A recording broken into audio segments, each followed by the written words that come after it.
Hello, fellow humans. Let us begin with the powerful graph and call it the big picture. This is the 2025 National Ecological Footprint and Biocapacity Accounts for all countries on Earth. In order to stop global warming, humanity must degrow its ecological footprint very fast by 2-3% per year until it falls under the biocapacity of the planet to regenerate itself.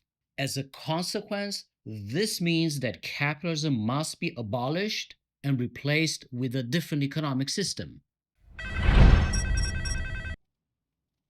There are many passionate ongoing debates about how capitalism can be abolished, which basically has two different approaches: a bottom up and a top down.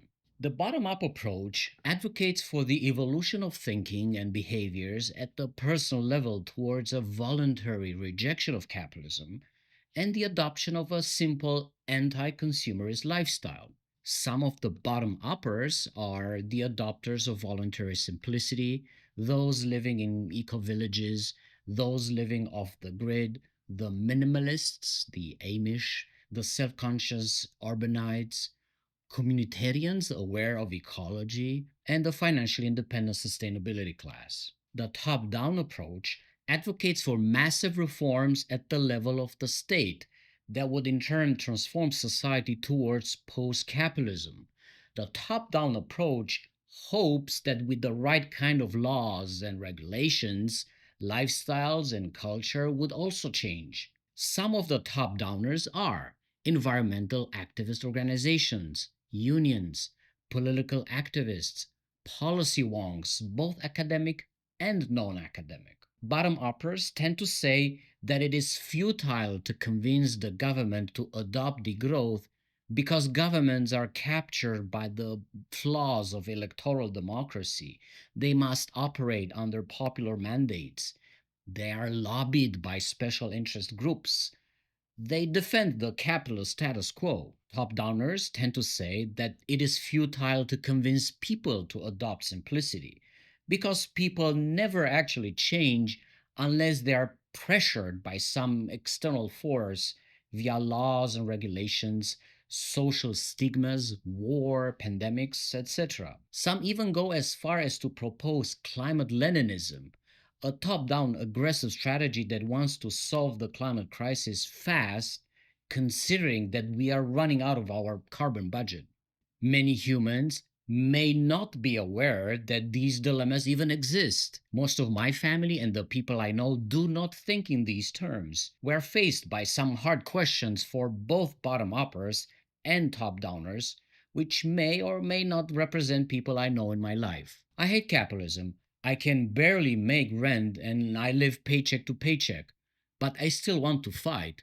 What do I do? I hate capitalism. I make okay money, I have some savings, I own my home, I have some free time, and I want to fight. I live in a big city and I cannot live it because all my family is here. What do? I am agnostic about capitalism, but I do think the system is fundamentally broken. I think oligarchs have too much power.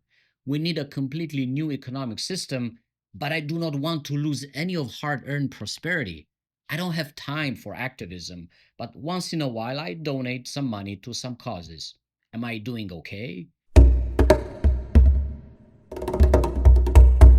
What is capitalism actually? This brings us back to the big picture. Capitalism is the single cause for the environmental breakdown, for the fact that humanity operates beyond the capacity of the planet to provide for our huge demand of resources. Avoiding the big elephant in the room, which is capitalism, does not advance the conversation. We must say it like it is, even if it sounds jarring to many ears. Capitalism is the problem. We must also clarify what we mean by capitalism. I proposed a focus on three doctrines of capitalism: proportionality, dispossession, and hierarchies. Proportionality is about one share equals one vote in corporations, instead of one human equals one vote. Dispossession is about the appropriation of property with or without consent in order to transform it into profit making capital, and hierarchies are about the unelected managers and executives in corporations and elsewhere in status quo organizations. Abolish these three doctrines and you abolish capitalism. Forget about the free markets and the private ownership of the means of production. It's the doctrines that define capitalism. When we think about the bottom up versus the top down dilemma, we tend to move through several levels of thinking, which we may summarize with three overlapping circles. The aha moment is when each person makes the shift in their mind from me thinking to us thinking, from a small circle to a larger circle. The larger the circle, the bigger the aha moment. Bottom uppers tend to think change must start in the red circle and push outward. Top downers tend to think change must start in the blue circle and push inward.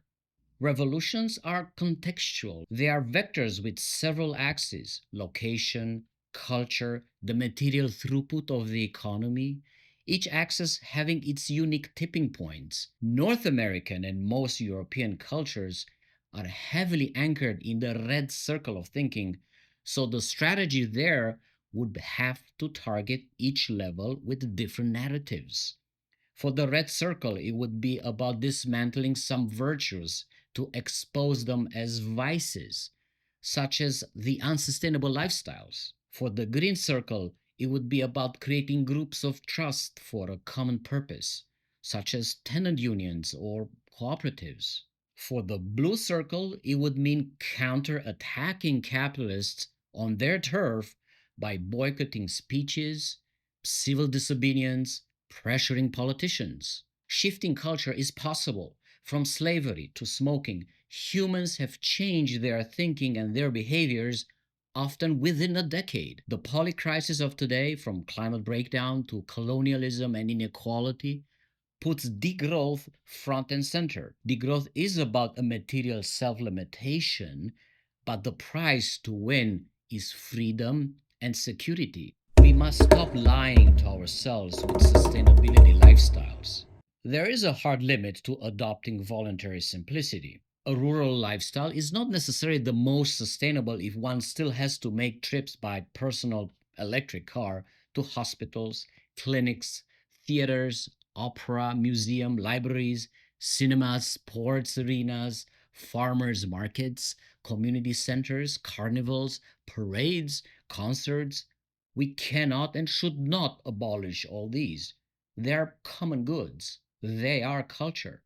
Meanwhile, if you are in the top 1% globally, you are doing okay for sure. If you are in the top 10% locally, you are also doing okay, probably. There's no excuse to want to accumulate wealth more than $5 million earned from wages, inheritance, or capitalist appropriation, or to seek incomes 5 times more than your local minimum, as Thomas Piketty suggested. In Canada, that would translate into a maximum gross income of $184,600 per year. It should be a matter of social stigma to seek more than that in a year. We are riding a historical wave of opportunity to convert virtues into vices and expose them for what they really are: choke points on life. A lifestyle that is compatible with the degrowth transition required by the big picture,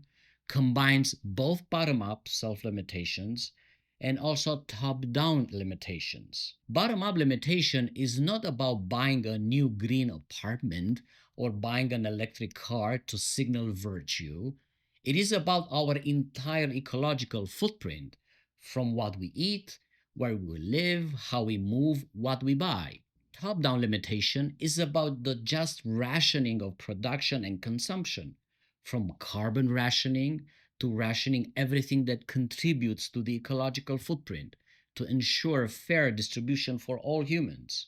Individuals stuck in the red circle of thinking, to no fault of their own, can self adjust their lifestyles wherever they are to the best of their abilities. They don't have to sell their apartment and move into an eco village. Those with a high footprint would have to sell their big mansions, but guess what? Someone else has to buy it. What then? Do we abandon millions of buildings? This is where top-down policies help, such as ration the per capita use of electricity, water, fossil fuels, use consumption-based carbon credits distributed equally to all citizens, convert mega mansions into multi-unit buildings, or repurpose them for community use, electrify everything, insulate everything.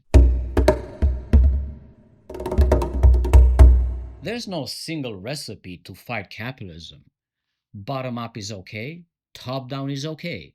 However, there cannot be one single approach because the big picture implies many intersectional challenges. Some are hyperlocal, such as the quality of drinking water. Some are intercontinental, such as the present day colonialism. All approaches are needed. The simpler way works for some of us. Getting involved with unions works for others. Same with political activism. As long as the attack names capitalism directly, as long as it attacks its three core doctrines, all fights are legitimate and desirable. We cannot remain stuck in the red circle of thinking, and we cannot remain stuck in the blue circle either. The flow of thinking should move from me to us and from us to me constantly. I introduce the economy for life framing as an umbrella term. It is an alternative to capitalism with words untainted by controversy. The political program of the economy for life is degrowth eco-socialism, obviously, tough to swallow, tough to break mainstream neoliberal Red Scare propaganda.